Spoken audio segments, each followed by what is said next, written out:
नमस्कार मंडळी. आजच्या कथेचं नाव आहे भीती स्वप्न. लेखन आणि सादरीकरण मंजिरी कारेकर.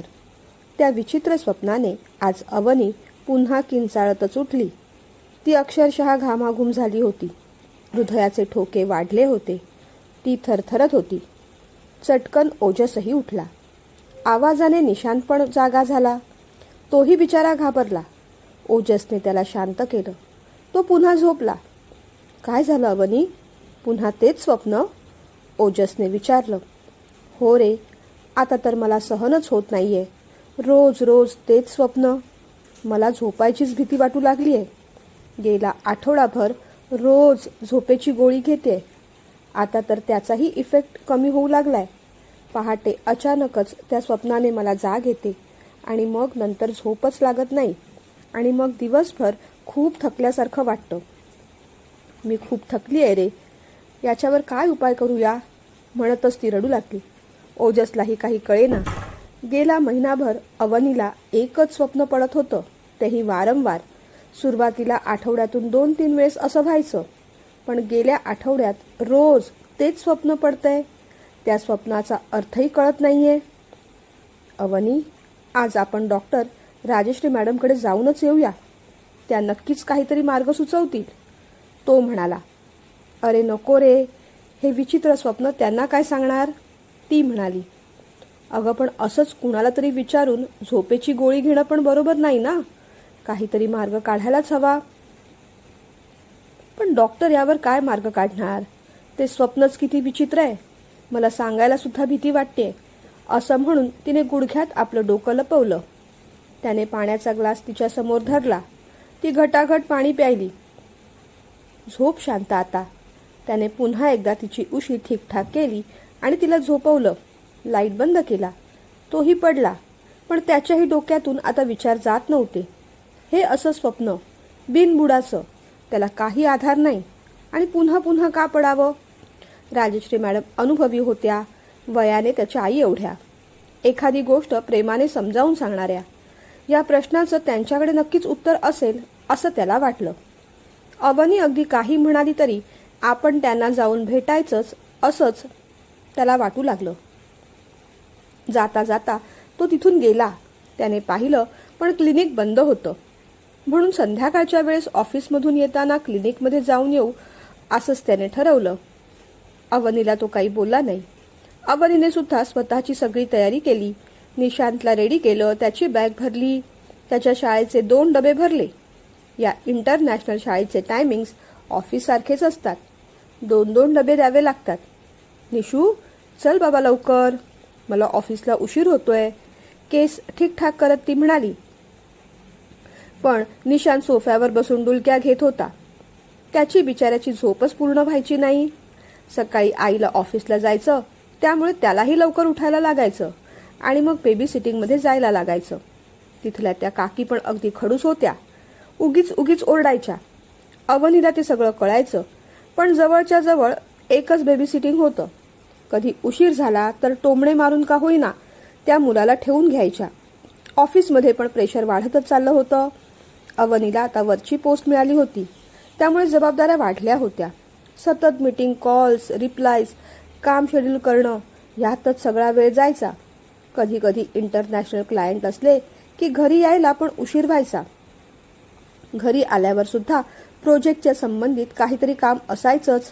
ह्याचे फोन घ्या, त्याचे मेल्स चेक करा. दिवस अगदी बिझी जायचा. घरी आल्यानंतर जेवणाची घाई. संध्याकाळीच व्यवस्थित जेवण व्हायचं, त्यामुळे सूप सलाडपासून ती सगळंच करायची. ओजस सुद्धा मदतीला यायचा. थोडा वेळ ते निशांतसोबत खेळायचे.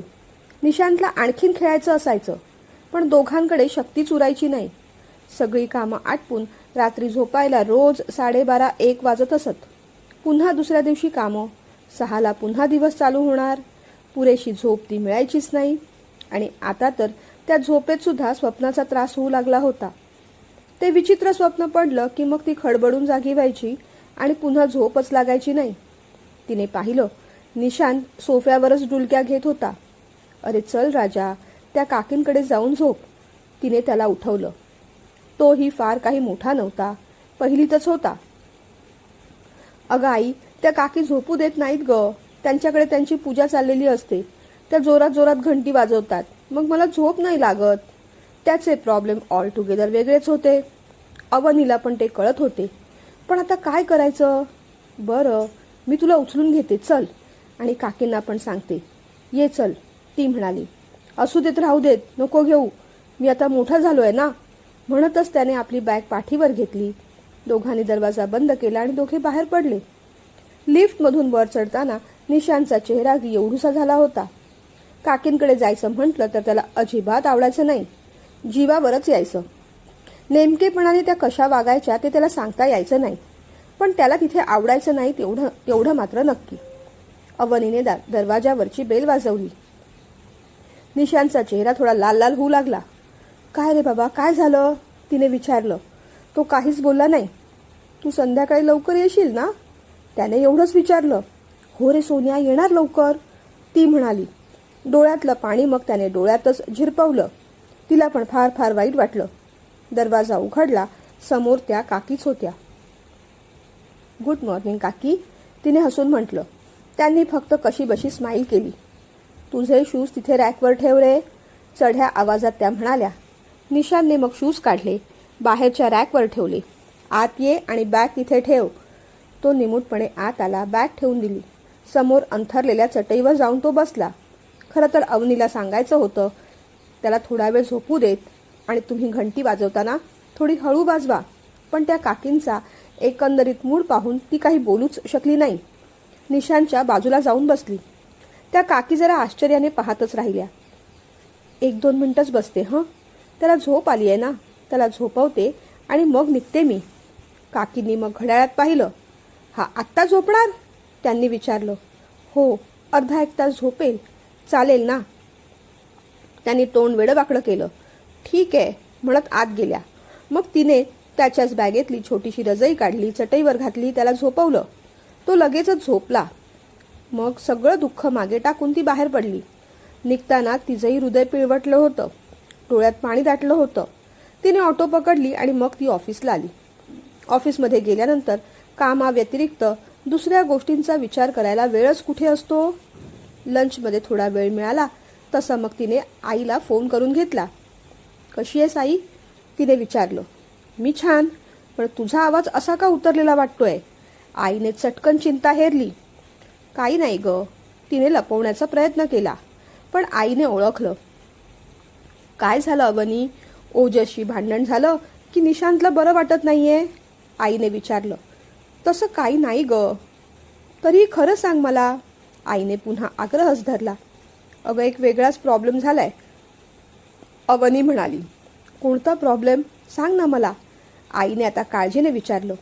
अगं कसं सांगू तेच कळत नाहीये, आढेवेढे घेत ती म्हणाली. काहीही प्रस्तावना न देता डायरेक्ट काय तो प्रॉब्लेम सांग, आई म्हणाली. अगं आई, अलीकडे ना मला एक विचित्र स्वप्न पडतं. मी घाबरून जागी होते आणि मग झोपच लागत नाही ग, ती म्हणाली. आईला थोडं हसायलाच आलं. अगं बेटा, त्यात एवढं काय?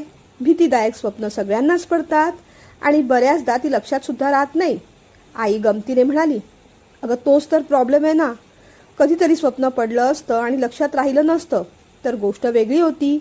पण अलीकडे हे स्वप्न रोजच्या रोज पडतंय आणि चांगलं लक्षात राहतं. इतकं लक्षात राहतं की दुसरं काही आठवतच नाही. ती असं म्हणाल्यावर मात्र आईला जरा चिंता वाटली.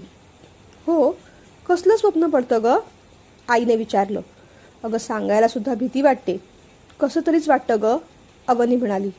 तरी सांग बाळा, तुला हलकं हलकं वाटेल, आईने आग्रह धरला. आई, अगं स्वप्नात असं दिसतं की मी, ओजस आणि निशांत एका अथंग समुद्रातून एका होडीतून जात आहोत. हळूहळू ती होडी मध्यभागी येते आणि मग प्रचंड लाटा उसळतायत. अचानकच त्या होडीला भोग पडतं, त्यात पाणी भरू लागतं. मी घाबरतेय. ओजस सुद्धा प्रयत्न करतोय. आम्ही दोघेही बादलीने पाणी बाहेर फेकण्याचा प्रयत्न करतोय. पण पाणी वेगाने वाढतच जातं आणि इतकं वाढतं की आमची होडी मग बुडवून जाते. मी निशांतला घट्ट कुशीत धरलंय, पण पाण्याच्या वेगाने तोही माझ्या हातातून सुटलाय. ओजसने माझा हात धरलाय, पण लाटांच्या प्रवाहात तोही सुटला. आम्ही तिघेही 3 बाजूला वाहत चाललोय. अगदी प्रेत होऊन ग. आणि बोलता बोलताच ती रडू लागली. ते विचित्र स्वप्न ऐकून आता आईला सुद्धा काळजी वाटू लागली. पण हिंमत देत आई म्हणाली, घाबरू नकोस. कधीतरी अशी स्वप्न पडतात, त्यात घाबरण्यासारखं काही नाही ग. हे बघ, मी बाबांकडे उद्या सकाळीच आपल्या देवीची उदी पाठवून देईन.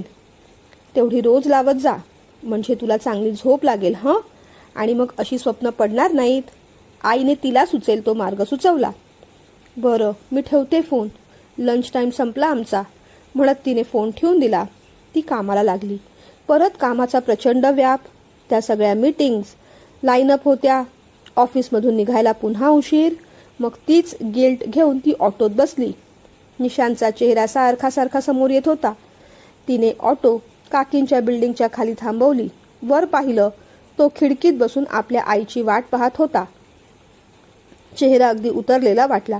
त्या अंधारलेल्या खिडकीत त्याला एकट्याला पाहून तिला कसं तरीच झालं. अंधार झालाय, त्याला मच्छर चावत असणार, पण तो बिचारा आपल्या आईची वाट पाहतोय. किंचाळून किंचाळून रडावं असंच तिला वाटलं. तिने चटकन स्वतःला सावरलं, वर आली. काय हे, आज पण तुम्हाला उशीर झाला? अहो, आम्हाला आमची कामं नसतात का? त्या काकी जरा रागानेच म्हणाल्या. सॉरी हं, उद्यापासून वेळेवर यायचा प्रयत्न करीन, म्हणत तिने पटकन निशांतला उचललं आणि दोघे बाहेर पडले. आज पण वेळ का ग झालं ग तुला आई? मला किती रडायला येत होतं. तो म्हणाला. बरं बरं, आता रडू नकोस, उद्यापासून लवकर येईन हं, ती म्हणाली खरं, पण उद्याचं कुणाला काय माहीत होतं. खरे खोटेपणाचा खेळ कितीतरी दिवस असाच चालला होता. ती चटकन घरी आली. जेवण तयार करून घेतलं. त्याचा अभ्यास पण घेतला. तोपर्यंत ओजस सुद्धा आला. त्याने सुद्धा ताट पाणी घेतलं, सॅलड कापून घेतलं. जेवायला बसले. आधी निशांतला भरवून घेतलं आणि मग त्या दोघांच्या गप्पा सुरू झाल्या. अरे, आज आईला फोन केला होता, ती म्हणाली. हो, काय म्हणाल्या? त्याने विचारलं. काही नाही रे, त्या स्वप्नाबद्दल सांगितलं. बाबांकडे उदी पाठवते असं म्हणाली. बघू त्याने तरी काही फरक पडतोय का? ती म्हणाली. पडेल ग पडेल. आपण फक्त त्याच एका बाबीवर अवलंबून राहायला नको. तू कितीही नाही म्हणालीस तरी मी राजश्री मॅडमच्या क्लिनिकवर गेलो होतो, पण ना त्यांचं क्लिनिक बंद आहे. त्या महिनाभर त्यांच्या मुलीकडे परदेशी गेल्या असं कळलं. म्हणून विचार करत होतो, दुसरा एखादा कोणता चांगला डॉक्टर पाहूया का? तो म्हणाला. खरं सांगू ओजस, या डॉक्टर काही करू शकत नाहीत. मगाशी ना कामाला मावशी आल्या होत्या, त्यांच्याशी बोलणं करत होते. माझ्या स्वप्नाबद्दल तर त्यांना काही सांगितलं नाही, पण त्या त्यांच्या मुलीचं सांगत होत्या. मागे ना त्यांची मुलगी अशीच दचकून दचकून जागी व्हायची. ती म्हणे गावी रात्री समुद्रावर एकटीच गेली होती आणि तेव्हापासून तिचं वागणं असं बदललं होतं. मध्येच ती ओरडायची, किंचाळायची. मग त्यांनी एका ज्योतिषाला विचारलं. त्याने काहीतरी उपाय सांगितले. ते केले आणि मग तिला अगदी बरं वाटलं. मी मावशींना विचारलं, ते ज्योतिषी कुठे असतात, त्यांचं नाव काय? तर म्हणाल्या, या मागच्या मारुतीच्या देवळात 10 ते 1 वाजेपर्यंत असतात. माझ्या मनात होतं एकदा त्यांनाही जाऊन भेटावं. आता मला हे सगळं सहनच होत नाही रे. बोलता बोलताच ती रडू लागली. बरं, त्यांनाही जाऊन भेटू, पण राजेश्री मॅडमना भेटता आलं असतं तर अधिक बरं झालं असतं. त्याचे विचार सगळे तिथेच चालले होते. दुसऱ्या दिवशी ऑफिसला जायच्या आधी बाबा तिला नाक्यावर भेटले. त्यांनी उदी दिली, तिची विचारपूस केली. काळजी करू नकोस बेटा असं सांगितलं. काही दिवस घरी राहायला ये, आमच्याबरोबर आलीस की तुझे विचार बदलतील, तुला बरं वाटेल असंही म्हणाले. पण माहेरी राहायला जाणं शक्य नव्हतं. एकतर निशांची शाळा आणि त्याला सांभाळणं आईबाबांना सोपं पडलं नसतं. बरं ठीक आहे, बघते, म्हणत तिने बाबांचा निरोप घेतला. बाबांना तिची जास्तच काळजी वाटू लागली. त्यांनी त्यांच्या गुरुजींना ही सगळी केस सांगितली.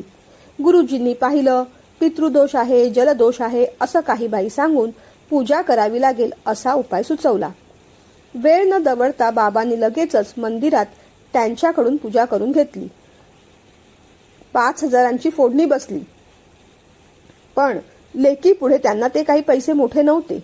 2 दिवसांनी त्यांनी अगदी आनंदाने कळवलं, बरं का वनी, जो काही तुझ्या पत्रिकेत पितृदोष होता, जलदोष होता, तो सगळा काढून टाकला. बरं, गुरुजींना सांगून पूजा करून घेतलीये. आता बघ, तुला काही झालं तरी स्वप्न पडायचं नाही. तुला आता तो त्रास होणार नाही बेटा, शांत झोपशील तू. बाबांचं बोलणं ऐकूनच अवनीला आनंद झाला, पण तो आनंद रात्री झोपेपर्यंतच टिकू शकला. कारण रात्री पुन्हा तेच स्वप्न पडलं आणि मग मात्र तिचा धीर खचला. दुसऱ्या दिवशी ती सरळ मारुती मंदिरातल्या त्या ज्योतिषांना जाऊन भेटली.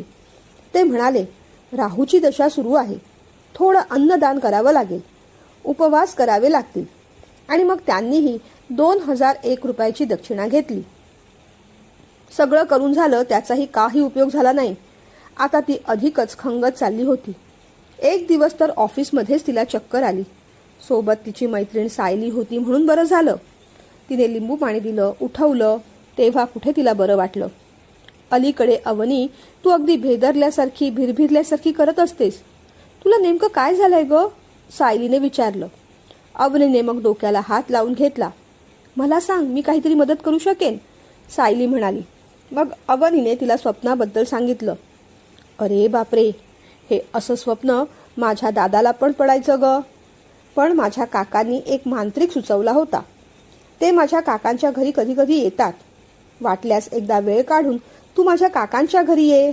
त्या मांत्रिक काकांना सुद्धा मी बोलावून घेईन, सायली म्हणाली.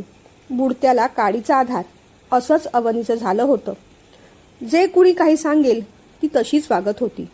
दुसऱ्याच दिवशी तिने ओजसला सांगून टाकलं की ती सायली बरोबर तिच्या काकांच्या घरी जाणार आहे.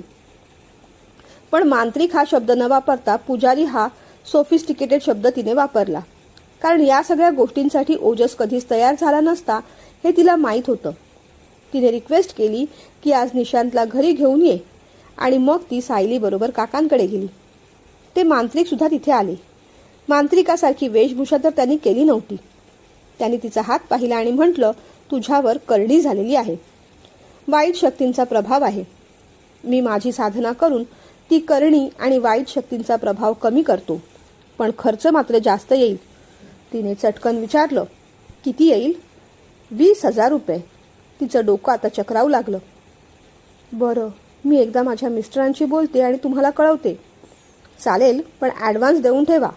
तिने मग 2,000 रुपये दिले आणि ती तिथून निघून आली. हे सगळं ओजसला कसं सांगायचं असाच तिला प्रश्न पडला होता. पण हिम्मत करून तिने ते सगळं सांगितलं. ओजस जाम भडकला. त्याला फार राग आला. अवनी, या सगळ्या भानगडीत पडायचं नाही हा, तो म्हणाला. तो चिडला तशी ती अधिकच घाबरली. तिला अधिकच रडू फुटलं. त्यालाच मग दया आली. त्याने तिला जवळ घेतलं. अवनी, तुझा त्रास मला कळतोय ग, पण असं व्हायला नको की एका त्रासातून बाहेर पडण्यासाठी आपण दुसऱ्या मोठ्या त्रासात अडकलोय. हे बघ, या त्रासातून आपण बाहेर पडूच ग.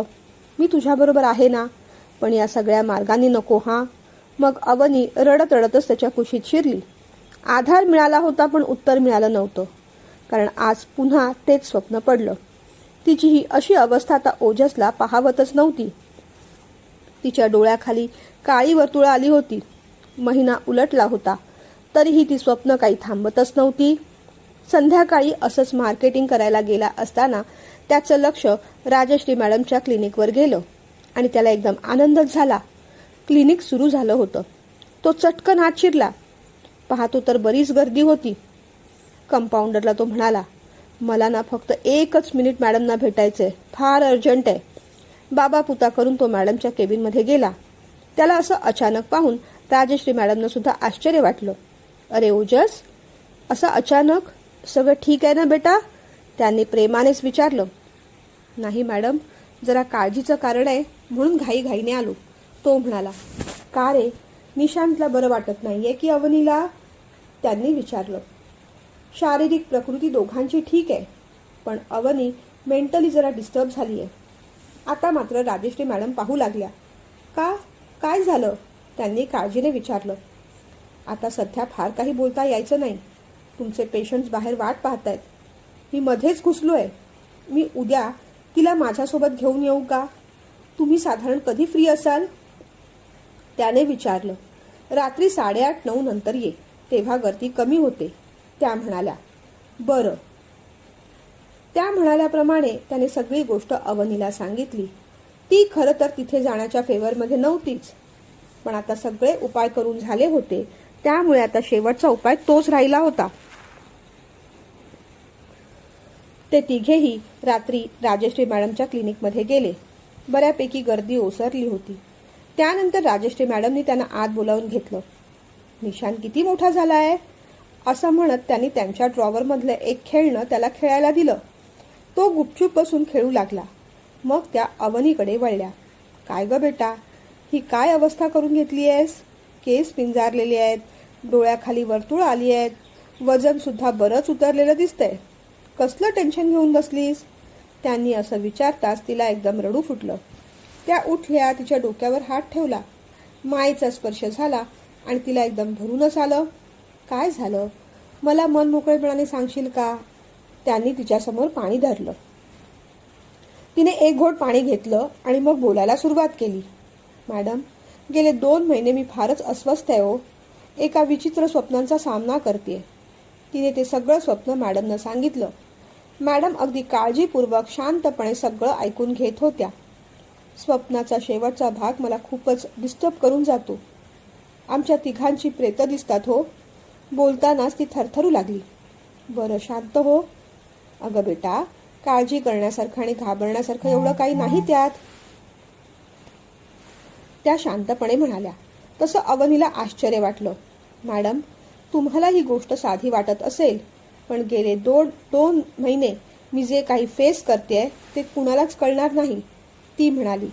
मला कळतंय ना बेटा, पण म्हणूनच आपल्याला यातून बाहेर पडायचंय. तुझ्या भीतीला तुझ्या संयमापेक्षा मोठं केलंस तर तू यातून कधीच बाहेर पडू शकणार नाहीस, त्या म्हणाल्या. तशी ती थोडी शांत झाली.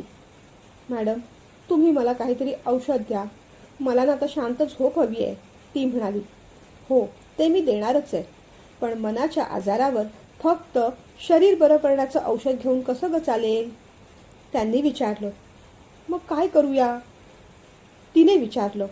आधी ना मी विचारलेल्या प्रश्नांची उत्तरं दे, सगळी खरी दे, त्या म्हणाल्या. हो मॅडम, मला या सगळ्यातून लवकरात लवकर बाहेर पडायचंय. एकही शब्द मी खोटं बोलणार नाही, ती म्हणाली. मला सांग, तुझं नेहमीचं शेड्यूल काय असतं? त्यांनी विचारलं.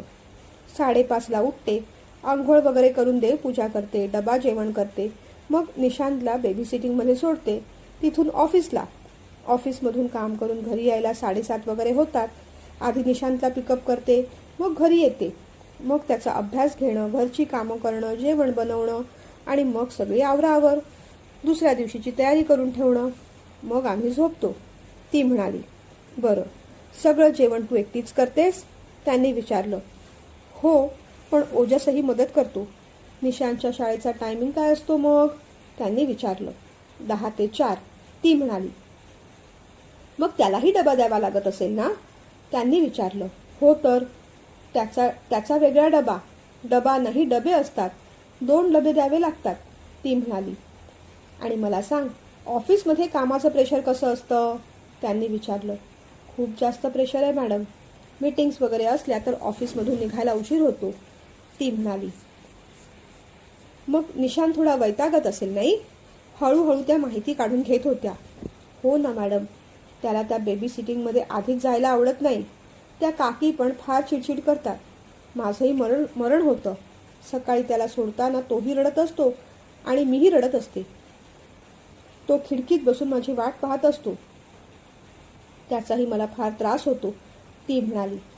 पण मग त्याचा अभ्यास वगैरे तोच मॅनेज करतो? त्यांनी विचारलं. नाही ना, जेवण करता करता त्याचाही अभ्यास मीच घेते, ती म्हणाली. पण मग तुला तुझ्यासाठी असा वेळ मिळतच नसेल. तुझे छंद, तुझ्या आवडीनिवडी जपायला, त्यांनी विचारलं. आवडीनिवडी आणि छंद कुठे जपणार मॅडम? जेवायला सुद्धा कधी कधी वेळ नसतो.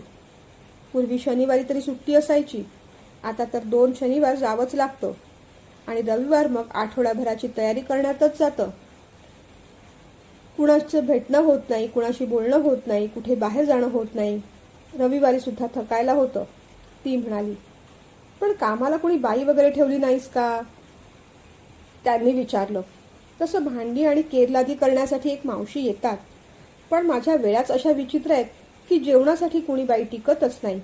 माझं मलाच करावं लागतं, ती म्हणाली. बरं मला सांग, ही नोकरी करून तुला खरंच आनंद मिळतोय का गं? त्यांनी विचारलं. मग मात्र ती शांत झाली.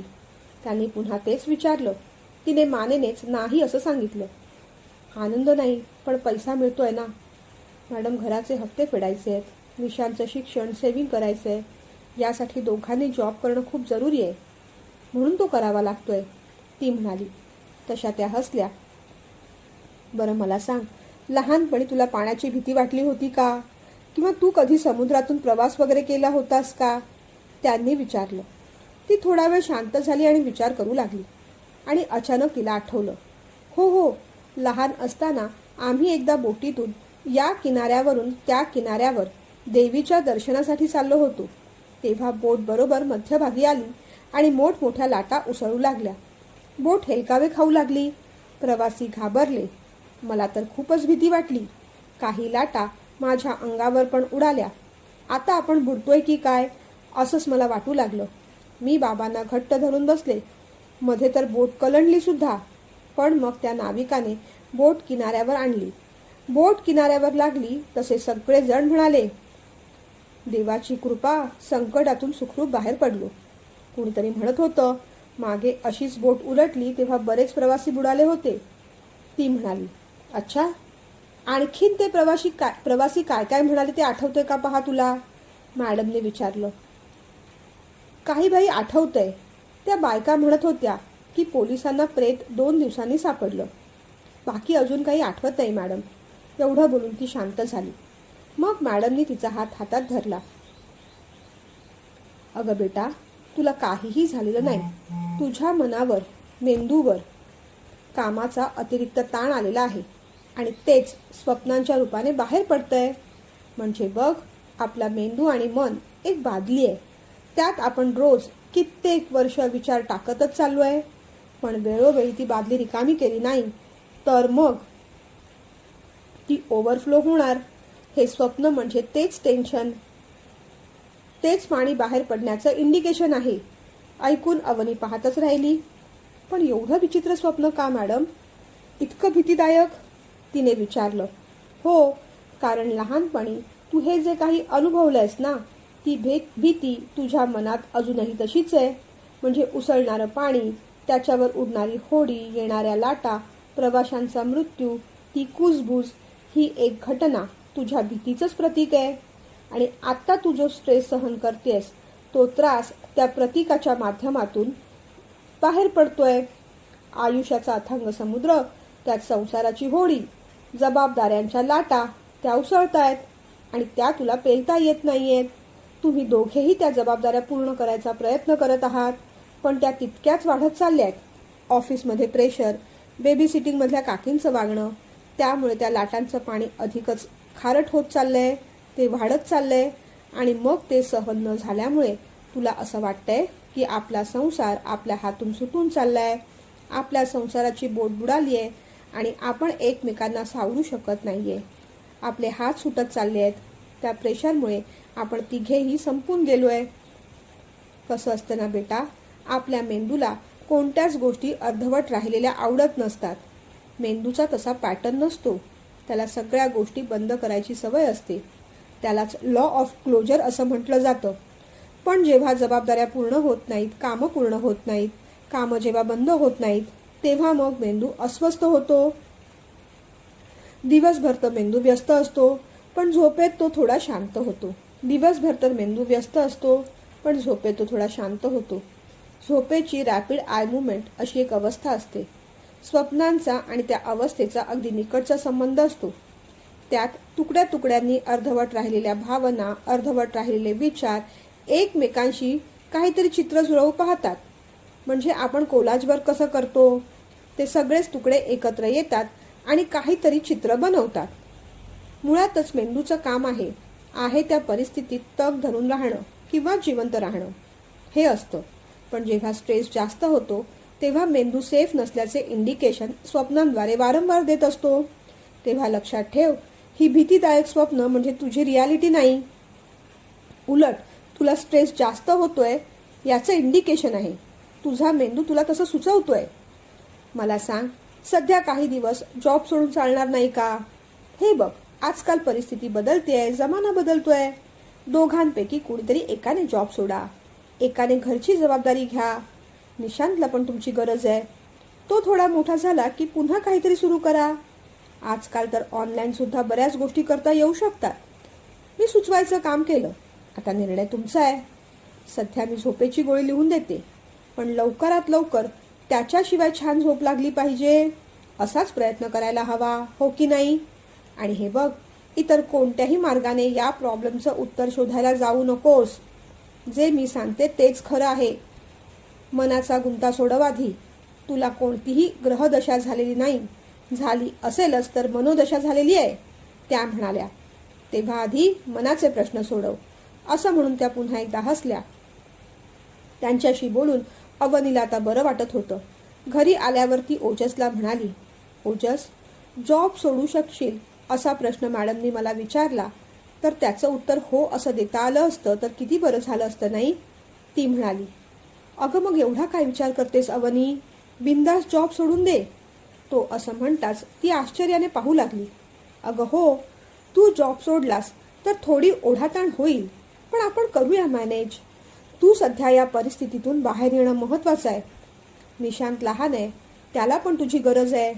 आपण सगळं त्याच्यासाठी करतोय आणि तोच आनंदी नसेल किंवा तूच खुश नसेल तर पैसे मिळवून उपयोग तरी काय? मनच शांत नसेल तर त्या पैशाचा काही उपयोग नाही. मॅडम म्हणतात तसं फावल्या वेळात काहीतरी करायचं पहा.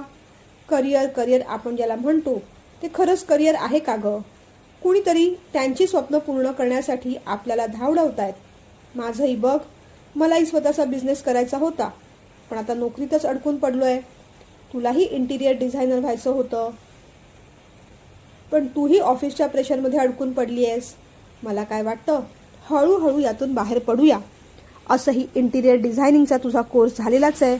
त्या संदर्भात काही कामं मिळत आहेत का पहा. फ्रीलॅन्सिंग कर, म्हणजे निशांतला सुद्धा जास्त सहवास मिळेल.